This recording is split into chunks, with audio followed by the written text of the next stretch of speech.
부모가 자녀에게 사주기 전까지는 달달 볶이다가 사준 후에 바로 후회하는 것이 스마트폰이라고 합니다.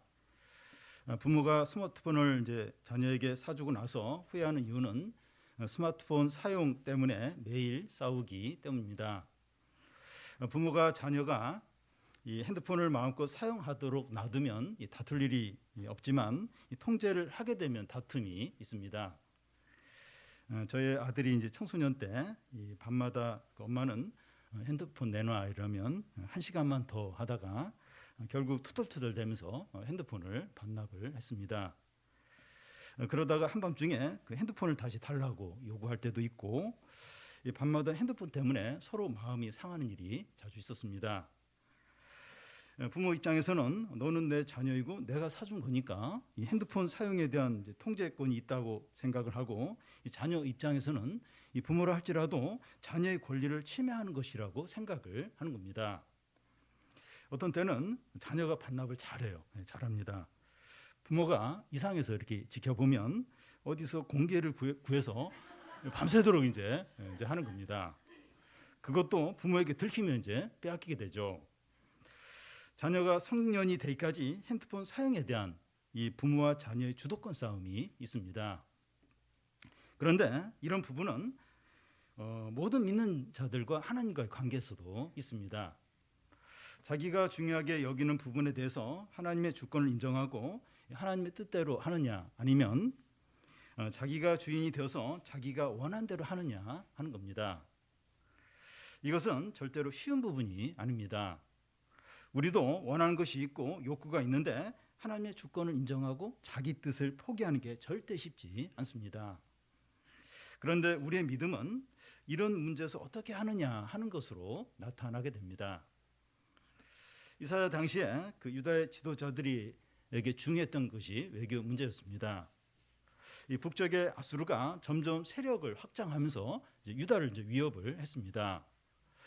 그러면 유다 지도자들이 이사야 선지자에게 가서 아수르가 우리를 위협하는데 어떻게 하면 좋겠는지 물어야 했습니다. 이건 하나님께 이제 묻는 거죠.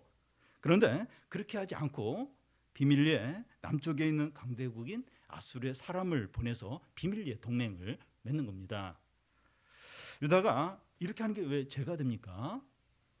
유다의 구원자이고 진정한 왕은 하나님이시기 때문입니다. 하나님은 큰 능력과 기적으로 이스라엘 백성을 출애굽시킨 후에 시내산에서 언약을 맺었습니다. 모세는 율법의 말씀을 선포하고 백성들은 율법의 말씀에 순종하겠다고 짐승의 피로 언약을 했습니다. 하나님은 그들의 하나님이 되고 그들은 하나님의 백성이 된 거죠. 백성들이 하나님의 말씀을 다 지켜 행하면 모든 복을 받지만 지키지 않으면 모든 저주를 받게 됩니다. 이것이 하나님과 이스라엘 백성들의 바른 관계입니다. 다시 말해서 유다에 대한 하나님은 창조자이시고 구원자이시고 주권자이십니다. 유다 백성이 하나님을 이런 분으로 믿고 의지하면 모든 복을 받게 됩니다. 그런데 오늘 말씀에 보면 유다가 그렇게 하지 않고 있어요. 그러나 그들이 하나님을 하나님으로 바르게 믿고 의지할 때 얼마나 놀랍고 기이하고 영광스러운 일이 일어나는가 하는 것을 오늘 말씀에서 보여줍니다. 우리의 어렵고 힘들고 이 불안한 현실 가운데서 하나님을 하나님으로 믿고 의지해서 하나님의 기이하고 놀라운 일들을 경험하고 누리시기를 바랍니다. 먼저 하나님을 무시하는 유다 지도자들입니다. 15절을 우리 같이 한번 읽겠습니다. 자기의 계획을 여호와께 깊이 숨기려 하는 자들은 화 있을진저 그들의 일을 어두운 데서 행하며 이르기를 누가 우리를 보랴 누가 우리를 알랴 하니. 자기 계획을 여호와께 깊이 숨기려 하는 자들은 화 있을진저 그들의 일을 어두운 데서 행한다 하는데, 여기서 자기 계획이 이제 무엇이냐 하는 겁니다. 앞에서 언급한 것처럼 애국과 동맹을 맺는 것인데 30장 1절에서 5절에서 보면 그 애국과 동맹을 맺는 이것을 가리킨다는 걸 알 수 있습니다. 유다 지도자들이 이사야 선지자에게 이제 말하지 않고 비밀리에 사람을 보내서 애국과 동맹을 맺었습니다. 그들은 비밀리에 계획을 추진하면서 누가 우리를 보랴, 누가 우리를 알랴 이제 한다고 하는데 사람뿐만 아니다 하나님도 모른다는 겁니다. 낮에 하는 말은 새가 듣고 밤에 하는 말은 쥐가 듣는다는 그런 말이 있는데요. 비밀이 이제 없는 거죠. 요즘은 그 CCTV가 너무 많아서 우리가 의식하지 못해서 그렇지 모든 우리 행동이 다 기록에 남습니다. 하물며 하나님의 눈을 피해 뭔가 몰래 하는 것은 불가능하죠. 그런데 사람들은 아무도 모르게 하나님도 모르게 어떤 일을 비밀스럽게 할 수 있다고 그렇게 이제 생각을 합니다. 유다 지도자들은 하나님도 모르게 비밀리에 계획을 이제 추진하는 이유가 무엇입니까? 이사야 선지자에게 가서 물어보면 자기들이 원하는 대로 못하게 될 것 같기 때문입니다. 자기들의 생각대로 애국과 동맹을 맺는 게 살 길이라고 이제 확신하기 때문이죠. 이 하나님 뜻대로 하는 게 불안한 거예요. 이게 불신이 생기는 겁니다. 이 말씀대로 하는 게 이게 불안한 거예요. 이게 거기에 대한 불신이 있는 겁니다. 우리도 이렇게 할 때가 얼마나 많은지 모릅니다. 집 문제나 자녀 문제나 또 우리 청년들은 이성 교제나 진로 문제에 대해서 소모임에서 나누지 않고 기도도 하지 않는 경우가 있습니다. 모임에서 나누면 주위에서 아닌 것 같은데 이렇게 하거나 기도하면 주님이 하지 말라고 할까 봐 비밀리에 이제 추진을 하는 겁니다. 그러다가 어려움이 생기면 그때 모임에서 그때 이제 나눠요. 그리고 기도를 이제 하게 되는데 이미 진행이 많이 되었기 때문에 이러지도 못하고 저러지도 못하고 그런 경우가 많습니다. 우리의 머리나 입으로는 이제 하나님을 믿는다고 하는데 이 현실에서는 하나님을 불신하고 무시하는 경우가 많습니다. 그 현실에서 진짜 중요한 문제에서 어떻게 하느냐 이게 이제 진짜 믿음이에요. 입으로 생각으로 이건 진짜 믿음이 아니라 현실에서 중요한 문제에서 내가 그걸 어떻게 거기에 대해서 어떻게 반응하느냐 여기서 이제 진짜 믿음이 이제 나오는 거죠. 이사야 선지자는 이런 유다 지도자들에 대해서 어떻게 합니까? 16절을 우리 같이 한번 읽겠습니다. 너희의 패역함이 심하도다. 토기장이를 어찌 진흙같이 여기겠느냐. 지음을 받은 물건이 어찌 자기를 지은 이에게 대하여 이르기를 그가 나를 짓지 아니하였다 하겠으며 빚음을 받은 물건이 자기를 빚은 이에게 대하여 이르기를 그가 총명이 없다 하겠느냐. 너희 패역함이 심하다 하는데 여기 패역함이라고 하는 것은 이치에 맞지 않은 거, 배은망덕한 것을 가리킵니다. 어떤 면에서 이치에 맞지 않고 배은망덕한 겁니까? 그러니까 이스라엘 백성과 하나님 관계에서 그러한데 이 토기장이나 이 진흙으로 이제 이것을 설명을 합니다. 며칠 전 TV에서 중국의 유명한 그 도자기를 굽는 곳을 소개한 것을 본 적이 있습니다. 진흙을 잘 이겨서 회전판에 올려놓고 이제 손으로 이제 도자기의 모양을 이제 만들게 됩니다. 진흙으로 도자기 모양이 완성이 되면 서늘한 곳에 말린 후에 유황을 발라요. 유황을 바르고 또 유황이 마르기까지 기다립니다. 그런 후에 이제 도자기들을 이제 가마에 넣고 이제 불을 떼서 이제 굽게 됩니다. 일정 시간이 지난 후에 가마에서 도자기를 꺼내게 되는데 너무나 아름답고 멋진 도자기가 나오는 거예요. 제가 그 TV 프로에서 본 그 가마에서 나온 도자기는 붉은 빛을 띠는데 너무나 아름다운 이제 그런 도자기였습니다. 이 도자기는 본래 진흙이었는데 뛰어난 이 도공의 손을 거치면서 훌륭한 예술 작품이 된 거죠. 이 도공이 아니었으면 이런 멋진 도자기는 나오지 이제 못했을 겁니다. 그런데 지금 어떤 일이 일어나고 있습니까? 이 도공을 진흙과 같이 여기는 거예요. 이 도자기를 만든 사람하고 진흙을 똑같이 이제 여기는 겁니다. 지음받은 물건이 지은 이에게 당신이 만들지 않았다고 이제 하는 거예요. 도자기가 도공에게 당신이 나를 만들지 않았다 이렇게 한다는 겁니다. 그리고 빚음을 받은 물건이 자기를 빚은 이에게 당신은 총명이 없다 이제 한다는 겁니다. 도자기가 도공에게 지혜가 없어, 실력이 없어 이렇게 한다는 겁니다. 여기서 도공은 하나님을 가리키고 진흙 또는 이 도자기는 유다 지도자들을 이제 가리킵니다.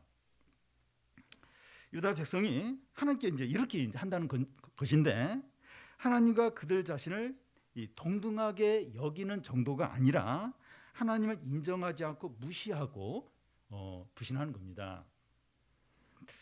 우리가 예배를 드리거나 교회에 있을 때는 그렇지 않는데, 이 현실 가운데서나 중요한 문제에서나 사람들과의 관계에서 하나님의 주권을 인정하고 싶지 않고 내 마음대로 하고 이제 싶은 겁니다. 왜 내가 하고 싶은 대로 못하는가? 하나님 뜻에 순종하는 것이 싫은 겁니다. 저희 아들이 초등학교 때 하나님은 다 자기 마음대로 한다고 이러면서 불평을 한 적이 있습니다. 근데 저도 이제 그런 마음이 이제 들 때가 있어요. 신앙이 금욕주의로만 여겨질 때 답답해요. 답답하고 화가 날 때가 있습니다. 그런 순간이 오래 가진 않지만 하나님을 불신하고 제 자신을 이제 주장할 때가 있습니다. 저는 저의 이런 모습을 보면서 예수님을 믿지 않는 사람들 이해가 돼요. 예수를 믿는 것이 인간적으로 얼마나 불가능한 것인가 하는 걸 깨닫습니다. 목사하고 신앙생활 그렇게 오래 했는데도 어떤 데 그런 때가 있는 거예요. 하나님께 막 불만이 생기고 왜 내가 하나님 뜻대로 해야 되는가 막 이런 생각이 막 밀려올 때가 있는 거예요.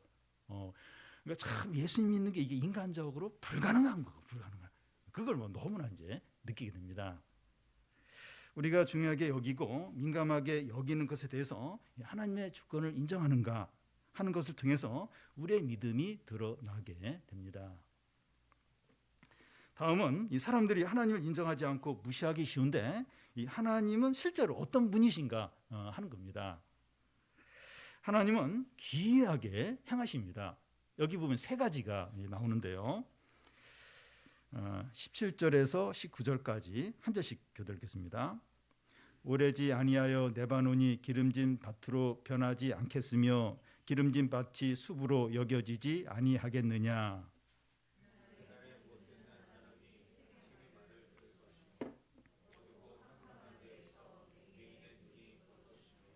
겸손한 자에게 여호와로 말미암아 기쁨이 더하겠고 사람 중 가난한 자가 이스라엘의 거룩한 이로 말미암아 즐거워하리니.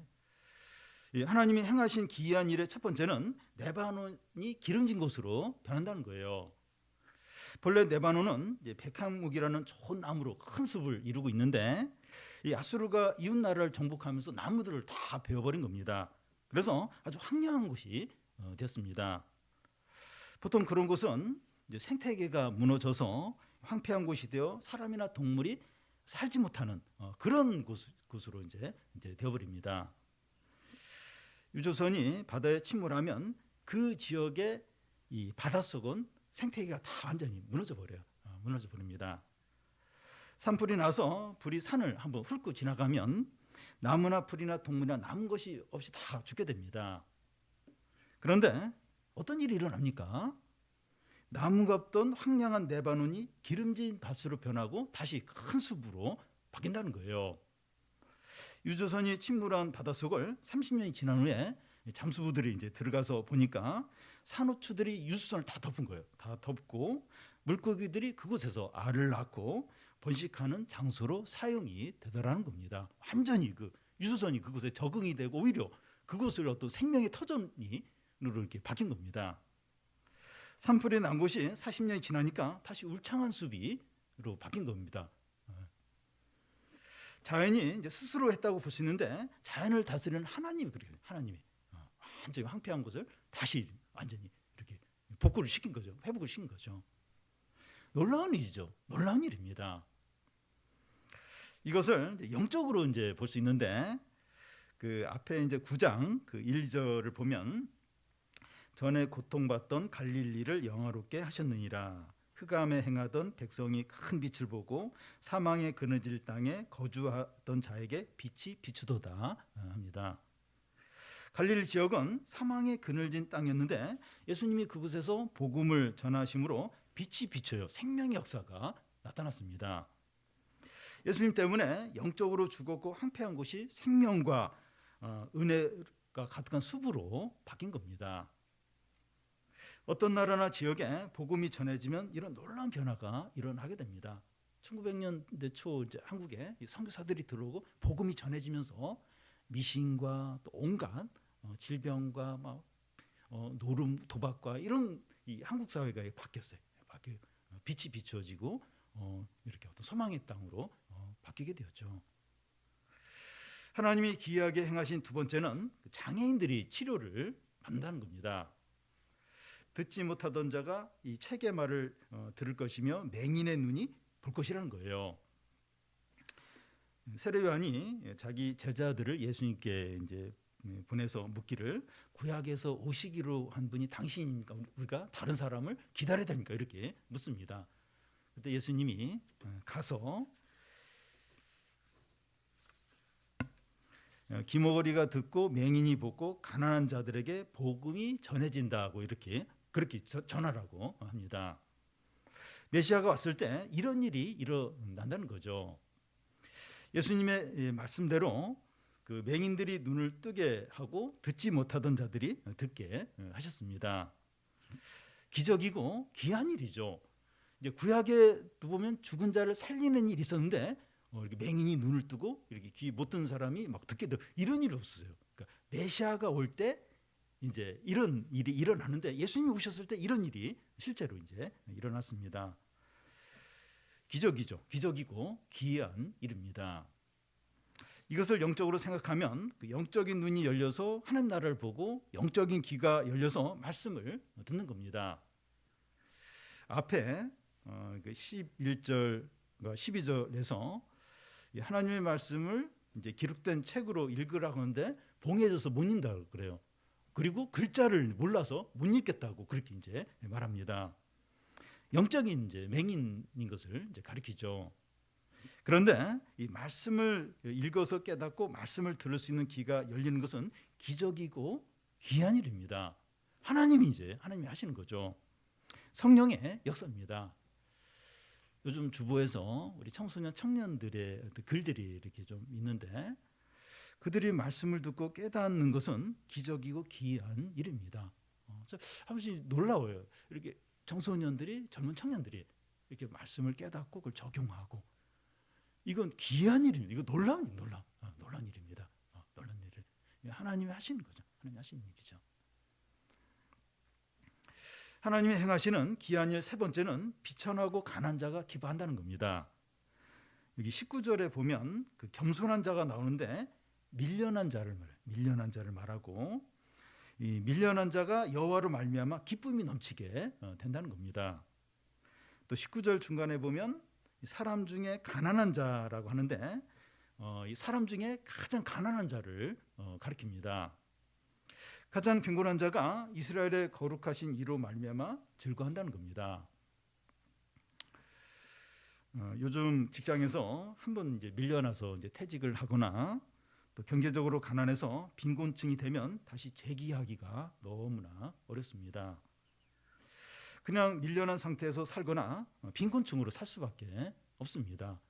옛날에는 개천에서 용인하고 사다리를 건너떠서 막 어떤 신분 상승, 어떤 부의 어떤 이런 게 많이 가능했는데 점점 한번 빈곤층으로 전락하면 계속 그렇게 살아야 되고 한번 이렇게 밀려나면 다시 재기하기가 너무 어려운 그런 사회 구조가 점점 되어가고 있습니다.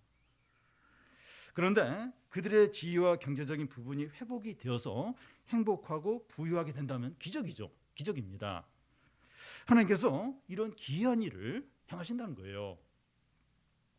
이것을 이제 영적으로 보면 마음이 가난한 자는 복이 있나니 천국이 그들의 것이라고 합니다. 마음이 가난한데 행복한 거예요. 행복한 겁니다. 하나님 때문이죠. 귀하고 놀라운 일입니다. 바울도 고린도후서에서 성도가 어떤 자인가를 말한 적이 있는데 이 가난한 자 같으나 부유하고 무명한 자 같으나 유명하고 가진 것이 없는 것 같으나 모든 걸 가진 자라고 했습니다. 그리스도인이 이런 자예요. 귀한 하나님 때문에 그런 겁니다. 언제 이런 일이 일어난다는 겁니까?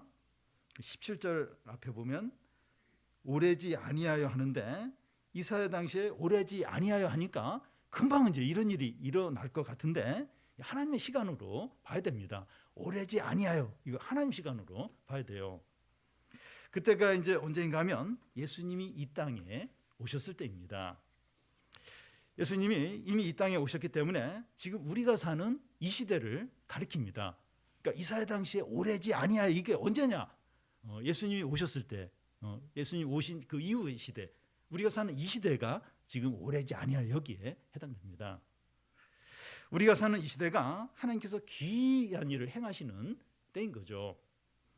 물론 완전하게 이루어지지 않고 부분적으로 이루어지고 있어요. 그러니까 이 하나님이 귀한 일을 행하시는 어떤 이런 일들, 뭐 맹인이 눈을 보게 되고 또 가난한 자가 이렇게 회복이 되고 막 그런 영적인 의미, 이게 완전하게 이루어진 건 아니에요. 부분적으로 이루어지지만 참됩니다. 참된 일이죠. 이런 겁니다. 죄와 거짓과 불의로 어두운 곳에 복음이 전파되면서 생명의 역사가 일어나고, 이 영적인 맹인이 또 듣지 못하던 자들이 말씀을 들어서 깨닫고, 가난하고 비천한 사람들이 하나님으로 해서 기뻐하고 회복이 되고 은혜를 누리는 겁니다. 기이하고 놀라운 일이에요. 하나님이 하시는 일입니다. 우리가 사는 그 이 시대가 성령으로 이런 일들이 풍성하게 일어나는 때입니다. 그러니까 완전하게 다 그렇게 되지는 않는데 부분적으로 이런 일들이 막 일어나고 그걸 우리가 보고 또 이렇게 맛보기도 하고 그런 시대예요. 더 은혜와 어떤 성령의 역사가 일어나면 이런 일이 더 풍성하게 많이 일어나고, 또 그렇지 못할 때는 적게 일어나고, 그럴 뿐이지 이런 일이 계속 하나님의 어떤 귀한 성령의 역사들, 이런 일들이 일어나는 시대가 지금 우리가 사는 이 시대입니다. 마지막으로 하나님께서 그의 백성들에게는 어떤 기이한 일을 행하시느냐 하는 겁니다. 22절에서 24절까지 한 절씩 교독 읽겠습니다. 그러므로 아브라함을 구속하신 여호와께서 야곱 족속에 대하여 이같이 말씀하시되, 야곱이 이제는 부끄러워하지 아니하겠고 그의 얼굴이 이제는 창백해지지 아니할 것이며,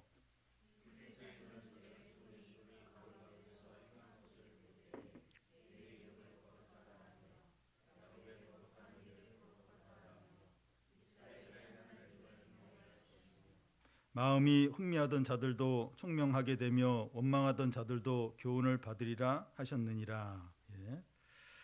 이스라엘을 구속하신 여호와라고 하는데, 이 구속이라고 하는 것은 돈이나 대가를 지불하고 사는 것을 말합니다.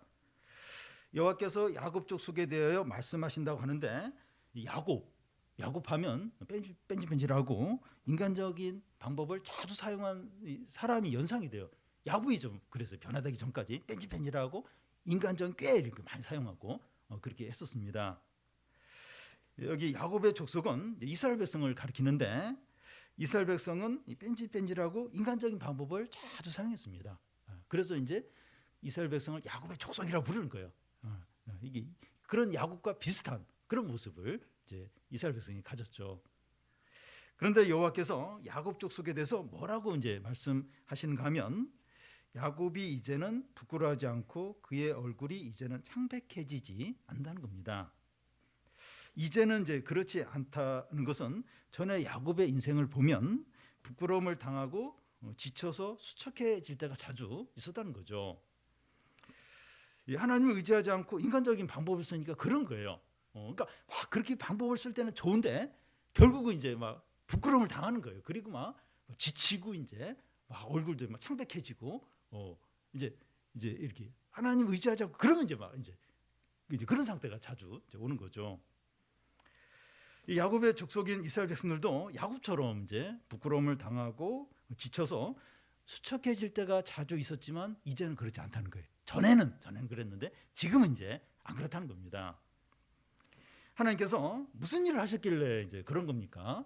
전에는 그랬는데 지금 안 그래요. 하나님 뭔가를 하셨는데 하나님 뭘 하신 겁니까? 23절에 나와 있는데,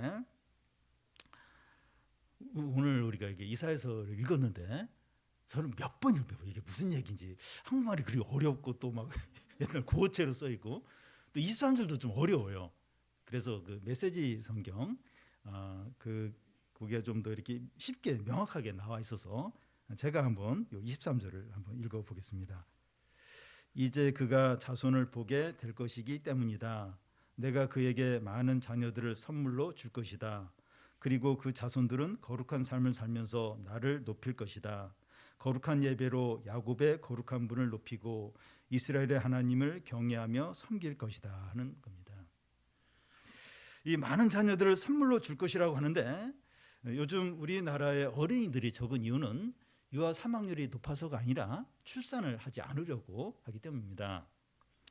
근데 옛날에는 유아 사망률이 높았기 때문에 이 아기들이 태어나도 유아 시기에 많이 죽었습니다.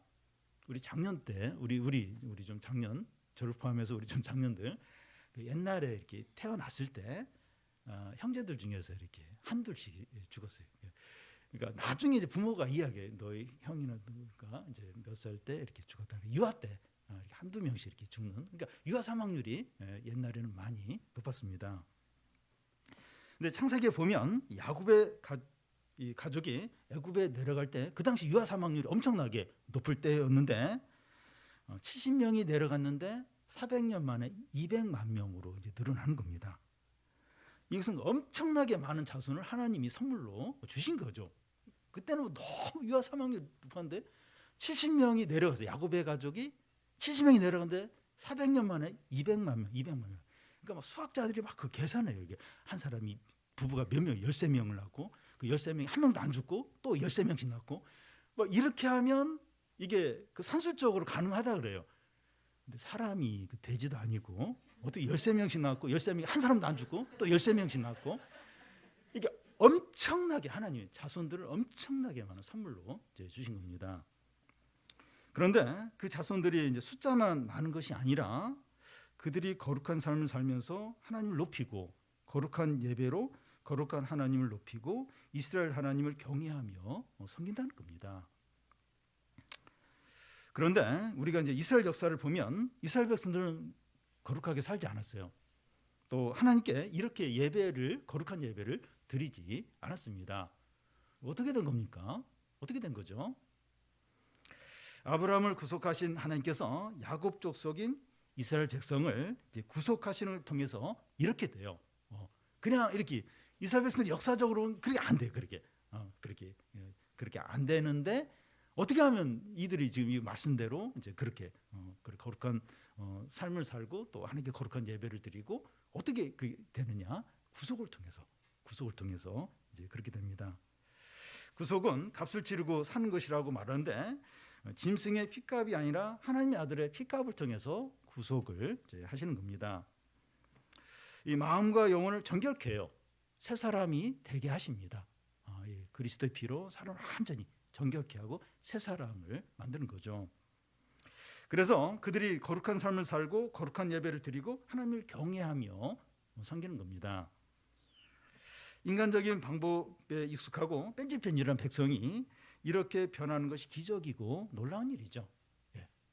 예수 그리스도의 피로 인해서 사람이 진정으로 바뀌면서 거룩한 삶을 살고 거룩한 예배를 드리고 하나님께 거룩을 돌리고 이 그리스도의 피를 통해서 사람이 이렇게 정결케 되면서 이렇게 됩니다. 또 어떤 자들도 이제 변하게 되는가 하면 그 24절을 메시지 성경으로 이렇게 좀 보면 방황하던 자들이 다시 제정신을 차리고 불평하며 투덜대던 자들이 감사를 배우게 될 거라는 겁니다. 아무리 절망적이고 이 죄된 상태에 있더라도 회복이 되고 돌아오고 살아난다는 겁니다. 하나님 이제 그렇게 하시는 거예요. 구속을 하고 또 성령의 역사를 통해서 이렇게 불평하는 사람들, 또 방황하던 사람들이 돌아오고 이렇게 살아나고 회복이 된다는 겁니다. 사람이 변하고 새로워지고 회복되는 것보다 더 크고 귀한 일은 없습니다. 하나님이 하시는 일인데 귀하고 놀라운 일이에요. 여러분 이게 바다가 갈라지고 막 중병이 치료가 되고 또 그 죽은 자가 살아나는 것보다 사람이 변하고 거듭나는 게 더 큰 일, 이게 더 위대한 일이고 더 놀라운 일입니다. 이것보다 더 감사한 일이 없어요. 근데 이것만큼 또 어려운 게 없어요. 어려운 게 뭐 돈을 많이 벌거나 중요한 시험에 이렇게 합격하거나 또 막 성공해서 막 이렇게 이것도 물론 어려운 일인데 이것보다 훨씬 어렵고 귀한 게 사람이 변하는 거, 사람이 새롭게 되는 거, 사람이 거듭나는 거. 이게 진짜 어렵고 진짜 귀한 일이고 진짜 큰 일이죠. 근데 이게 하나님이 이렇게 하세요. 하나님이 이렇게 이런 일을 이제 하십니다. 하나님을 창조자와 구원자와 주권자로 인정하고 경외하고 사랑하고 신뢰할 때 어떤 사람이라도 변화시키고 회복시키고 새롭게 하고 살립니다. 하나님은 창조자시다, 구원자시다, 그리고 주권자시다. 이렇게 하나님 신뢰해요, 의지해요. 하나님이 이렇게 사람들을 변화시키고 살리십니다. 영적인 맹인들이 다 눈을 뜨게 하고 영적인 청각 장애인들이 귀를 열어서 말씀을 듣게 됩니다. 하나님 그렇게 하세요. 그렇게 하나님이 그렇게 역사를 하십니다. 가족 중에서 누가 참 이렇게 믿음을 가져야 되는데 하나님께 돌아와야 되는데 변해야 되는데 참 안 돼요. 참 이렇게 이렇게 잘해주고 뭘 사주고 그래도 물론 그게 도움이 될 때도 있지만 안 되는 거예요. 우리 그걸 안 되는 거예요. 하나님이 그렇게 하실 때가 있어요. 하나님 귀하게 이렇게 마음을 열고 변하고 믿음을 갖게 되고 하나님이 하신 거예요. 하나님이 창조자시다, 하나님이 구원자시다, 하나님 주권자시다.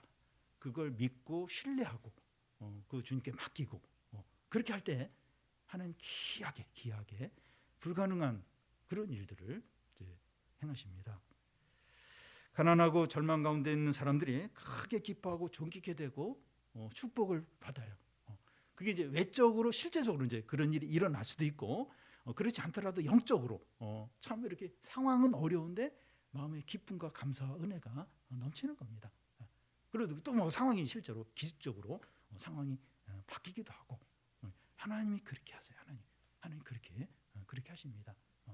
실제로 그 여러 가지 어떤 뭐 질병 문제나 뭐 경제적 문제나 또 뭐 이런 사람과의 관계나 어려울 때 너무 힘들 때 상황이 안 바뀔 것 같아요. 절대 안 바뀌어요.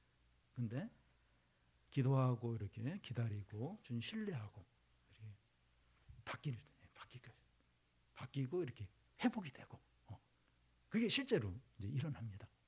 영적으로도 그런 놀라운 일이 일어나고 하나님이 이제 하시는 일이죠. 여기 보면 이제 아까 그 23절인가요? 막 와서 이제 거룩한 예배를 드리고 와서 하나님을 경외하고 섬기고 하나님의 거룩의 거룩을 막 이렇게 높이고 그런 이제 사람들이 같이 나와서 이렇게 하는 이게 이제 부흥입니다. 부흥.